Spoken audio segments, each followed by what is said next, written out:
జ్ఞానయోగం వ్యాసపీఠం బహువేదశాస్త్రం బోధామృతహిత శ్రీమన్నారాయణం శివగౌరీ సంభాషిత సకల పురాణం అష్టాక్షరి పంచాక్షరి మంత్రావరణం అఖిల దేవతా సంస్తుతి పారాయణం జయమంగళకరమీ ప్రవచన శ్రవణం అనుదినము శుభము సుఖము జీవన గమనం దేవరాగం జ్ఞానయోగం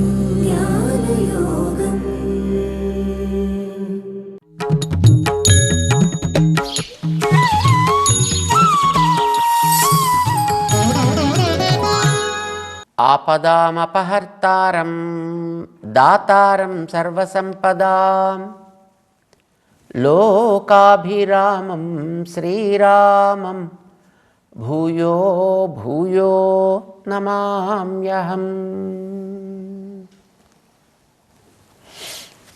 జై శ్రీమన్నారాయణ. ప్రియ భగవద్బంధువులారా, భగవద్గీత 8వ అధ్యాయంలో మనకు కావలసిన యోగ్యతల్ని మనం పొందాలి అని అనుకున్నప్పుడు అవి ఇచ్చేవాడిగా భగవంతుణ్ణి ఎలా ఉపాసన చేయాలి అనే మంత్రాలను తెలుసుకుంటున్నాం. మనం మంచివన్నీ పొందాలి. మంచిని పొందడంలో మొహమాట పడక్కర్లేదు, చక్కగా పొందొచ్చును. కానీ అది ఏ క్రమంలో పొందాలో తెలుసుకుని పొందడం అనేది ప్రధానము. అందుకోసమనే అర్జునుడికి శ్రీకృష్ణుడు, నీకు ఐశ్వర్యం మీద కోరిక ఉన్నట్టయితే, సంపదల మీద కోరిక ఉన్నట్టయితే, ఆ సంపదలని కూడా నా నుంచి పొందగలిగితే వాడు శ్రేయస్సుని పొందుతాడు. ఎలా పొందాలి, సంపదల్ని ఎట్లా పొందాలి అంటే అసలు ఆ సంపదల్లో ఎన్ని రకాలు ఉన్నాయో అని తెలియాలి కదా. అవి ఎన్నున్నాయో, అవి ఎలా ఎలా లభిస్తాయో కూడా తానే మనకి వివరిస్తున్నాడు. ఆ వివరించే క్రమంలో 8వ అధ్యాయంలో 9, 10 శ్లోకాలు కీలకమైనటువంటి శ్లోకాలు, ఐశ్వర్యార్థికి కావలసినటువంటి మంత్రాలని ఇచ్చాడు. దాంట్లో అందులో 8 విశేషణాలతోటి తనని ఇలా ఉపాసన చేయతగును అని చెప్పాడు ఆయన. అందులో మనం కొన్ని తెలుసుకున్నాం. కవిం తెలుసుకున్నాం, పురాణం, అనుశాసితారం తెలుసుకున్నాం. దాని తర్వాత అణోరణీయాంసం అనుస్మరేద్య, ఎవడు అనుస్మరణ చేస్తాడు. ఇంతవరకు మనం తెలుసుకున్నాం. దాని తర్వాత చెప్తున్నాడు, సర్వస్య ధాతారమచింత్య రూపం ఆదిత్యవర్ణం తమసః పరస్తాత్. సర్వస్య ధాతారం, ధాత ఇచ్చేవాడు అని అర్థం, సృష్టించువాడు. ధాత అంటే సృష్టించేవాడు. చతుర్ముఖ బ్రహ్మగారికి ధాత అని పేరు. లోకాలన్నిటినీ కూడా సృష్టించే బాధ్యత ఆయన భుజాల మీద పెట్టాడు భగవంతుడు. ప్రళయం చేసే బాధ్యతని శివుని భుజాల మీద పెట్టాడు. ఉన్నదానిని జాగ్రత్తగా కాపాడే బాధ్యతని ఇంద్రుడి భుజస్కంధాల మీద పెట్టాడు. కొత్త వాటిని సృజించే బాధ్యతని చతుర్ముఖుని మీద పెట్టాడు. అంచేత సృజించే బాధ్యత ఆయనది కనుక ఆయన పేరు ధాత అంటారు. ఒక్కొక్క చతుర్ముఖుడికి ఒక్కొక్క అండపు బాధ్యతని ఇస్తాడు. ఒక్కొక్క అండానికి ఆయన్ని అధికారిగా పెడతాడు. అంచేత ఆ అండంలో ఉండే వాటికి మాత్రమే ఆయన స్రష్ట కాగలుగుతాడు. మరొక అండంలో ఉండే వాటిని ఆయన సృజించలేడు. చేత ఏ ధాతకి ఆ అండం మీద బాధ్యత ఉంటుంది. మరి మనం ఎట్లాంటి ఐశ్వర్యాన్ని కోరుకుంటున్నాం అంటే ఒక అండమేం కనుక అన్ని అండాల్లో ఉండే వాటిని కూడా నేనే సృజించగలిగే స్థితి నాకు కావాలి అని అనిపిస్తే నో ప్రాబ్లం, చేసుకోవచ్చు, అది కూడా పొందొచ్చు. అందుకోసం భగవంతుడిని ఉపాసన చేసేటప్పుడు మనం ఎట్లా ఉపాసన చెయ్యాలి? సర్వస్య ధాతారం, మొత్తం విశ్వానికి అంతటికి కూడా నేనే సృష్టికర్తని కావాలి, అన్ని అండాలకి కూడా నేను సృష్టికర్తని కావాలి. అంటే సృష్టికర్తగా అక్కడ చతుర్ముఖుడు ఉంటే వాడిని పక్కకి తీసేసి నేను ఆ జాబ్ తీసుకోవడం అని కాదు ఇక్కడ లక్షణం. మరి ఎక్కడ ఎప్పుడు ఏది కావాలనుకుంటే అక్కడ అప్పుడు దానిని సృజించగలిగే శక్తి నాలో కావాలి. అది సర్వస్య ధాతారం. ఆయన సర్వధాత, ఇదో సర్వస్రష్ట అన్నట్టుగా వీడు అన్నిటినీ సృజించాలి. అలా ఆయన్ని ఉపాసన చేస్తే ఈయన అలాంటి యోగ్యతను కలవాడిగా ఆయన వీడికి యోగ్యత తయారు చేస్తాడు. ఆయన అంచేత సర్వస్య ధాత, సర్వధాత, దాన్ని మంత్ర కింద చేసుకోవాలి కదా. మరి ఎట్లా చేస్తాడు అంటే ధాతృ శబ్దం రావాలి. ఎలా ఉండాలి ఇక్కడ శబ్దము అంటే ధాతృ అనేటువంటి శబ్దం ఓం ధాత్రే, ధాతృభ్యాం, ధాతృభ్యః అని ఉంటుందన్నమాట. ధాత్రే, ఓం సర్వధాత్రే నమః అని. అంచేత ఇలా ఉపాసన చేస్తే నీకు ఆ యోగ్యత వస్తుంది, అన్నిటినీ సృజించగలిగేటువంటి యోగ్యత వస్తుంది. దాని తర్వాత అచింత్య రూపం. మామూలుగా కొన్ని రూపాలు ఎలా ఉంటాయి? చతుర్ముఖ బ్రహ్మగారి రూపం ఎట్లా ఉంటుంది అంటే ఆయన పద్మంలో కూర్చుని ఉంటాడు. ఈ జగత్తంతటినీ శాసించేటటువంటి ఆ సర్వస్య ధాత అయిన వాని యొక్క ఆ రూపం ఎట్లా ఉండును? అచింత్య రూపం, అవాంగ్ మనస గోచరము అని అంటారు. అంటే వాక్కుకి కానీ మనస్సుకి కానీ అందని రూపము. అంటే వాక్కుతోటి ఇలా ఇలా ఇలా అని వర్ణించడం మనకి చేత కాదు. పోనీ ఊహకే చేయగలమా అంటే మనస్సుకి కూడా అందనంత అద్భుతమైనటువంటి రూపం అది. వేదమే యతో వాచో నివర్తంతే, మాటలకి అందటం లేదు. పోనీ మనసుతో ఊహించి చెప్పు. అప్రాప్య మనసా సహా, మనస్సుకి కూడా దొరకటం లేదు, అందటం లేదు. అచింత్య రూపం, ఆయన అచింత్య రూప. మంత్రం ఎలా చెప్పాలి దానికి? ఓం అచింత్య రూపాయ నమః. ఇలాగా ఒక అద్భుతమైనటువంటి రూపాన్ని నువ్వు పొందాలి అని అనుకుంటే పొందొచ్చు. ఆదిత్యవర్ణం అన్నాడు. ఇది ఒక విశేషణం భగవంతుడికి. ఆదిత్యవర్ణం, సూర్యుడి యొక్క రంగు వంటి రంగు కలిగిన వాడు. సూర్యుడికి రంగేమి?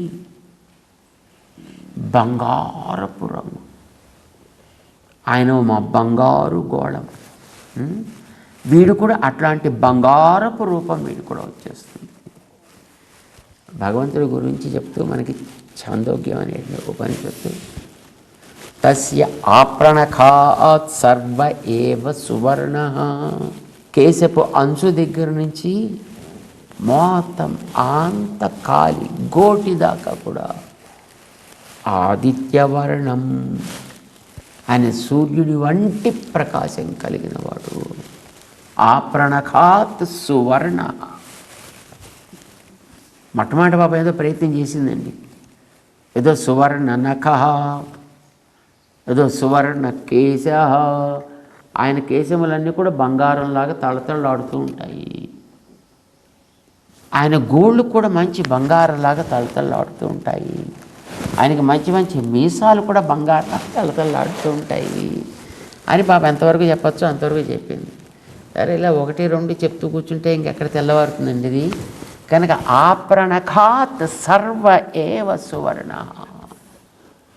ఆయన మొత్తం పాదాది కేశాంతము సర్వము సువర్ణమే, అంటే బంగారపు బొమ్మ.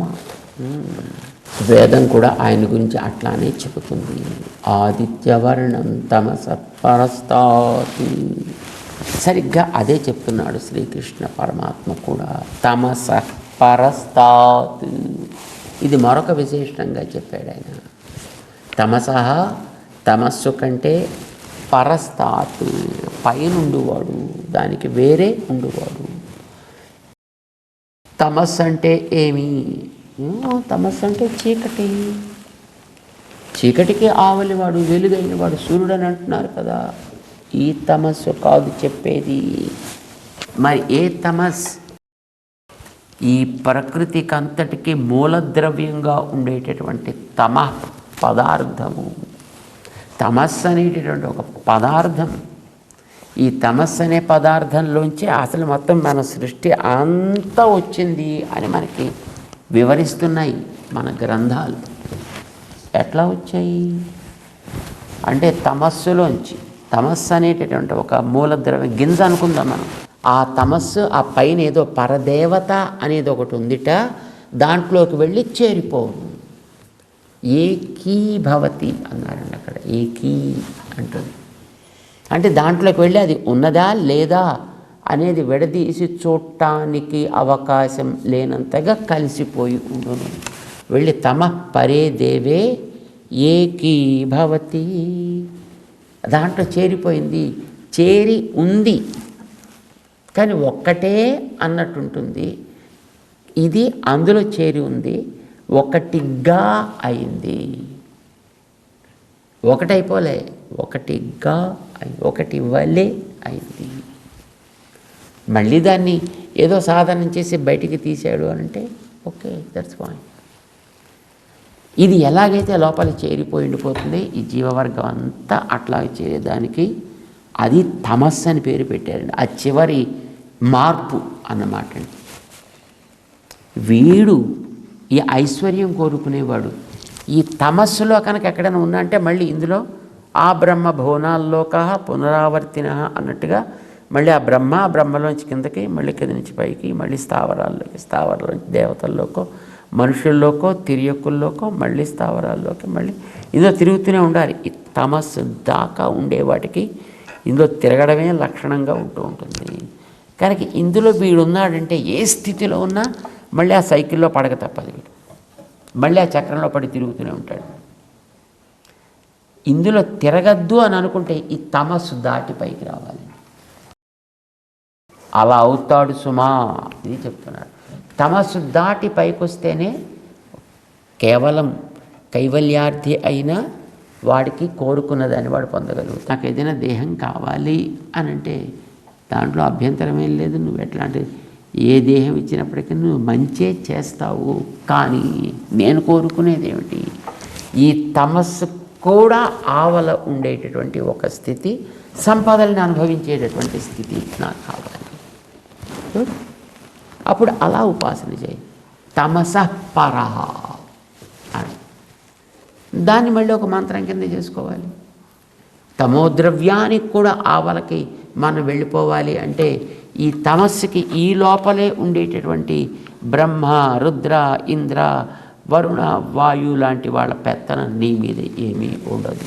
నా పెత్తనం కూడా ఉండనటువంటి స్థితి అది భగవంతుడు ఇచ్చేది అని చెప్పాడు ఆయన. నాకు అట్లాంటిదే చెప్పాలి, అట్లాంటిదే నాకు కావాలి, అట్లాంటి ఉపాయం నాకు చెప్పు అని అడిగాడు నచికేతస్. తర్వాత యమధర్మరాజు దానికి సాధనను ఉపదేశం చేస్తాడు అనుకోండి. సో ఇక్కడ మనకేమిటి? నాకు వచ్చినప్పుడు ఆదిత్యవరణం ఇది మళ్ళీ ఈ తమస్సుకు లోపల ఉంటే మళ్ళీ ఒకనాడు కూడా వచ్చి పైన శుభ్రంగా తక్కువ వచ్చినట్టుగా ఒలిచేస్తాడు, ఒలుచుకుపోతారు. నాకు అట్లా పోవడానికి వీల్లేదు. ఎప్పుడు అంటే తమస్సు దాటి పైకి వెళ్ళిపోను, ఇంకా వీళ్ళ ఆధీనం అక్కడ లేదు. అంచేత ఇక్కడ తమస్సు అనేటటువంటి పరిధి నువ్వు దాటి ఆవల పడ్డావా ఇంకా ఈ లోపల ఉండేవి నిన్ను ఏమీ చెయ్యవు. కనుక నాకు అట్లాంటి స్థితి కావాలి, రైట్? అది కోరుకున్నప్పుడు ఏం చేయాలి? అది కలిగిన వాడిగా, అట్లాంటి స్థితి తన ఆధీనంలో కలవాడిగా, అట్లాంటి స్థితిని ఇవ్వగలిగిన వాడిగా, అలాంటి స్థితి తన చెప్పు చేతల్లో ఉన్నవాడిగా నన్ను ఉపాసన చేయి. నీకు అది లభింపచేస్తాను నేను. ఏమని చేయాలి దానికి? తమసపరః,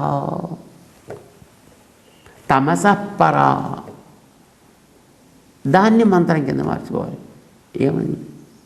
ఆయన పరుడు, దేనికంటే పరుడు? తమసపరుడు కనుక తమసపరః, తమసపరాయ నమః, ఆదిత్యవర్ణాయ నమః, తమఃపరాయ నమః అని మనం ఉపాసన చేస్తే అట్లాంటి స్థితిని ఆయన ఇస్తాడు అని ఇంతవరకు మనకి 8 మంత్రాలని చెప్పాడు ఆయన.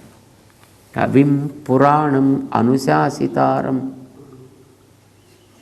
అనోరణీయాంసం అనుస్మరేత్యః సర్వస్య ధాతారం అచింత్య రూపం ఆదిత్యవర్ణం తమసః పరస్తాత్.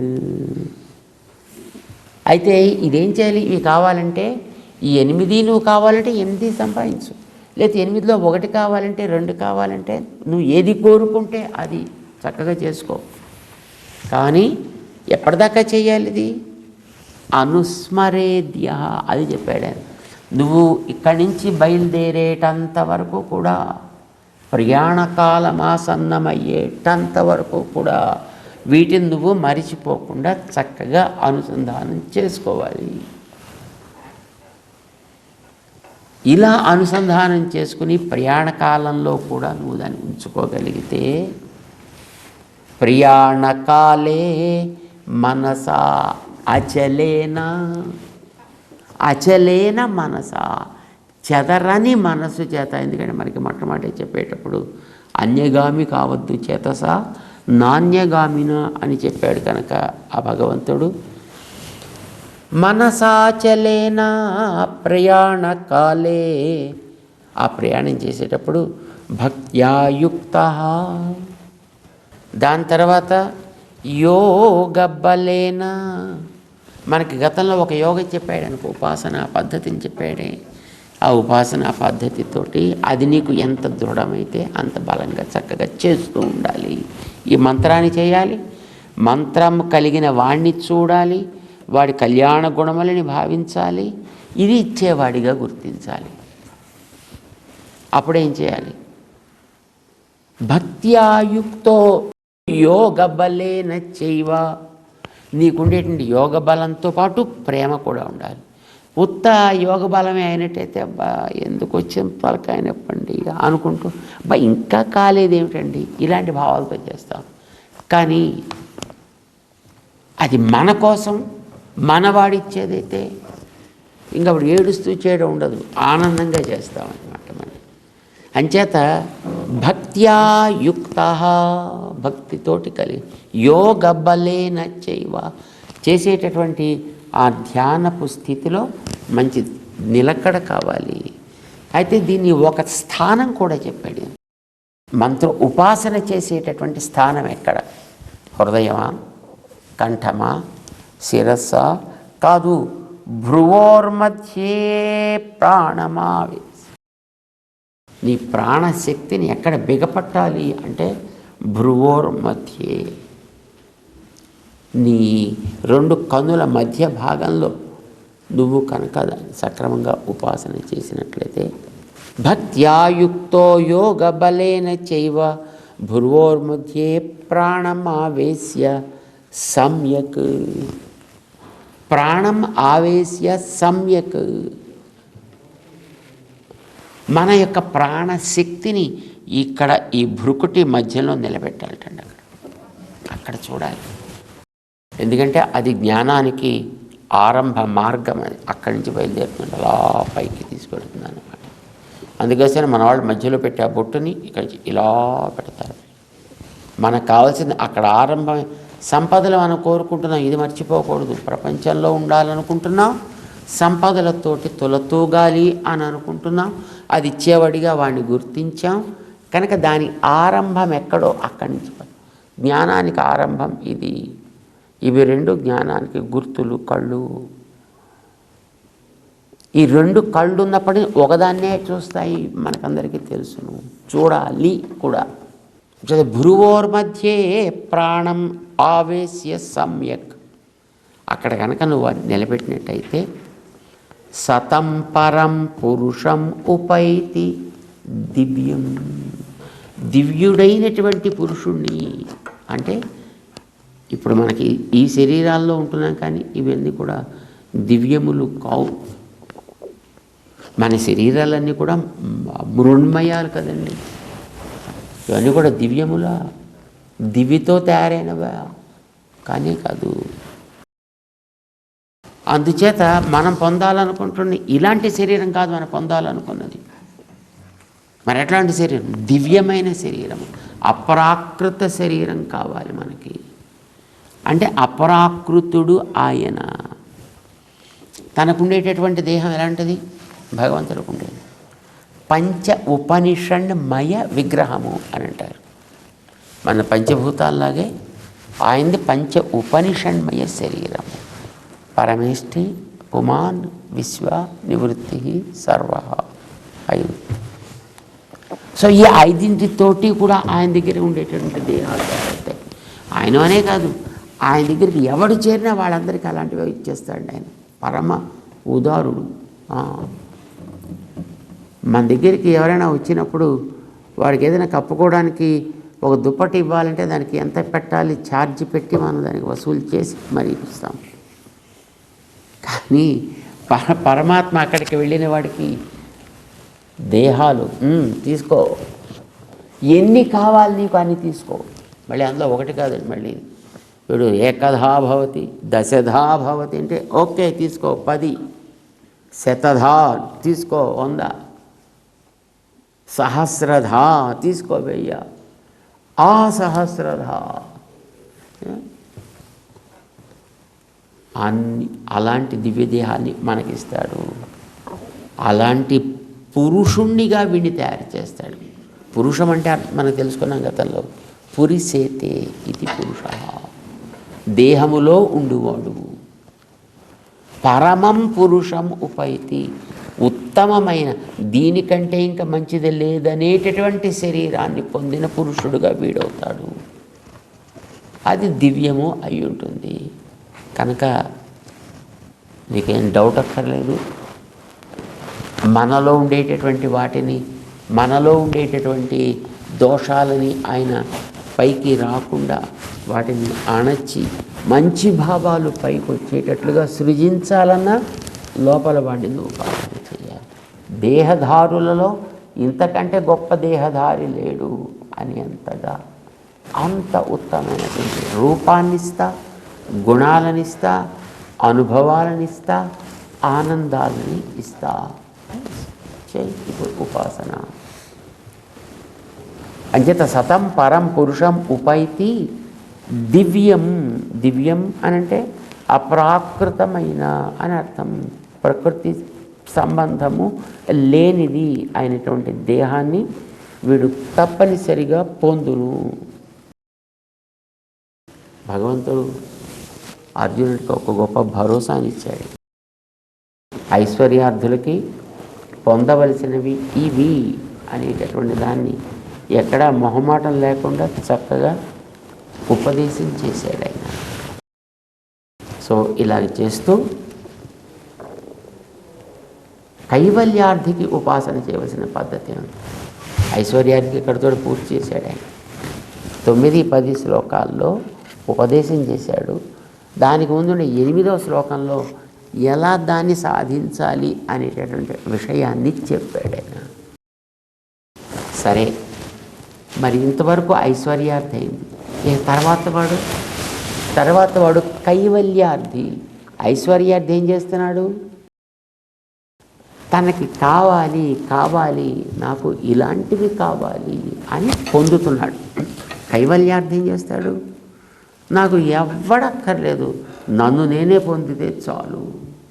వాడు తనతోటే తృప్తుడై ఉండిపోతాడు. ఆయన బయట వస్తువులు కూడా ఏవి కావాలనుకోడు. పోనీ వెనక పరమాత్మ ఉన్నాడు, ఇచ్చేవాడు కూడా ఆయనే, అయినా ఆయన్ని కోరుకోడు. వాడు ఎంత దౌర్భాగ్యుడో చూడండి, ఎంత దురదృష్టవంతుడో చూడండి. ఇచ్చేవాడు భగవంతుడు అని తెలిసినా, ఆయన్నే ఉపాసన చేసి ఇది పొందాలి అని తెలిసినా వాడు ఎవ్వడిని కోరడు, ఏ ఇతరమైనది ఒక్కలేదు, నన్ను నేను చూసుకుంటాను ఉండిపోతాడు. వాడు కైవల్యాది. అయితే వాడికి చేయవలసినటువంటివి ఏమేమిటి? ఉపాసనలు, సాధనలు ఏమేమిటి, మంత్రములు ఏమేమిటి, పద్ధతి ఏమిటి అనేటటువంటి దాన్ని 11, 12, 13 ఐశ్వర్యార్థికి 3 శ్లోకాలు చెప్పాడు ఆయన. కైవల్యార్థికి కూడా 3 శ్లోకాలని చెప్తున్నాడు ఆయన. యదక్షరం వేద విదో వదంతి విశంతి యద్యతయో వీతరాగా యదిచ్ఛంతో బ్రహ్మచర్యం చరంతి తత్తే పదం సంగ్రహేణ ప్రవక్ష్యే అని అర్జునుడికి ఆత్మతత్వాన్ని కోరుకునేటువంటి వాళ్ళు మీ వాళ్ళు ఒక్కడే కాదయా, ఎవరెవరు ఉన్నారో, ఎక్కడెక్కడ చేస్తున్నారు, ఏమేం చేస్తున్నారు, అది కూడా ఇప్పుడు నేను నీకు వివరించబోతున్నాను సుమా అంటూ అర్జునుడికి కృష్ణుడు కైవల్యార్థికి చేయవలసినటువంటి ఉపాసన విధానాన్ని చెబుతూ 11వ శ్లోకం తెగించి ముందుకు తీసుకువెడతాడు. క్రమంగా తెలుసుకునే ప్రయత్నం చేద్దాం. జై శ్రీ